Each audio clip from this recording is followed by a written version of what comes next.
অবৈধভাবে ফুটপাত দখলের কারণে সৌন্দর্য হারাচ্ছে পর্যটন শহর রাঙামাটি। সাধারণ মানুষের চলাচলের রাস্তায় গড়ে তোলা হয়েছে অবৈধ সিএনজি স্টেশন পার্কিং। এতে ভোগান্তিতে পড়েন জনসাধারণ। এ বিষয়ে আরও বিস্তারিত জানাতে যুক্ত হচ্ছেন সহকর্মী ফাতেমা জান্নাত মুমু। মুমু, অবৈধ ফুটপাত দখলের কারণে কি ধরনের ভোগান্তিতে পড়ছেন মানুষ এবং ফুটপাত দখলমুক্ত করতে কি ব্যবস্থা নিচ্ছে প্রশাসন, বিস্তারিত জানাবেন।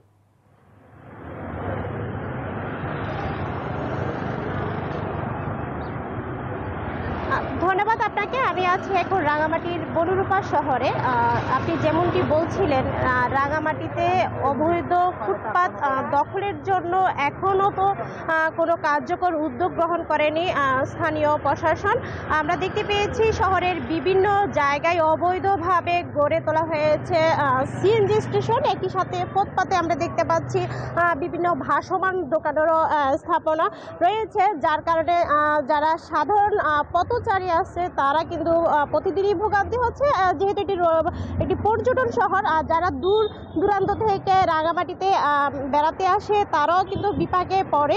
যত্রতত্র গাড়ি পার্কিং, অবৈধভাবে সিএনজি স্টেশন এবং ফুটপাত দখল করে বিভিন্ন ব্যবসায়ী প্রতিষ্ঠান পরিচালনা করার জন্য সাধারণ মানুষের ভোগান্তি লেগেই আছে। এবং তারা বলছেন যদি শৃঙ্খলা আনা না হয় তাহলে ক্রমশই বিলীন হবে পর্যটন শহরের রাঙামাটির সৌন্দর্য। শুধু রাঙামাটির ফুটপাত দখল না, রাঙামাটি শহরে আমরা দেখতে পেয়েছি বিভিন্ন জায়গায় এখনো পর্যন্ত ফুটপাত মেরামত করা হয়নি, যার কারণে সাধারণ মানুষ বাধ্য হয়ে কিন্তু তারা গাড়ি চলাচল সড়কে কিন্তু তারা চলাচল করে, এমনটা দৃশ্য আমরা দেখতে পেয়েছি, যার কারণে দুর্ঘটনা লেগেই থাকে।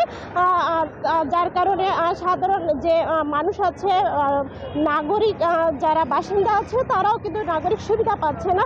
যেহেতু এটি পৌরসভা এলাকা, পৌরসভা থেকেও কিন্তু আমরা দেখতে পাইনি তেমন কোনো কার্যকর উদ্যোগ গ্রহণ করতে।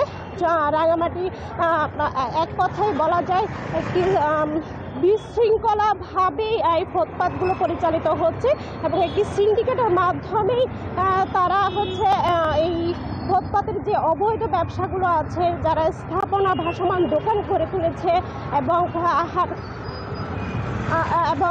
যারা সাধারণ মানুষ আছে তারা কিন্তু ভোগান্তির শিকার হচ্ছেন। এবং তারা বলছেন যদি ফুটপাত যদি পরিষ্কার করা না হয় এবং যদি শৃঙ্খলা যদি তারা ফুটপাতে নিয়ে আসা না হয় তাহলে সাধারণ যে মানুষ আছে তারা কিন্তু এই ভোগান্তিতে পড়বে। এবং যেহেতু পর্যটন শহর, দূর দূরান্ত তারা যারা পর্যটক আছে তারাও ভোগান্তিতে পড়বে। তো রাঙামাটি থেকে এই ছিল আমার কাছে সর্বশেষ তথ্য। ফিরে যাচ্ছি স্টুডিওতে। মোমো, আপনাকে ধন্যবাদ আমাদের সাথে যুক্ত হবার জন্য।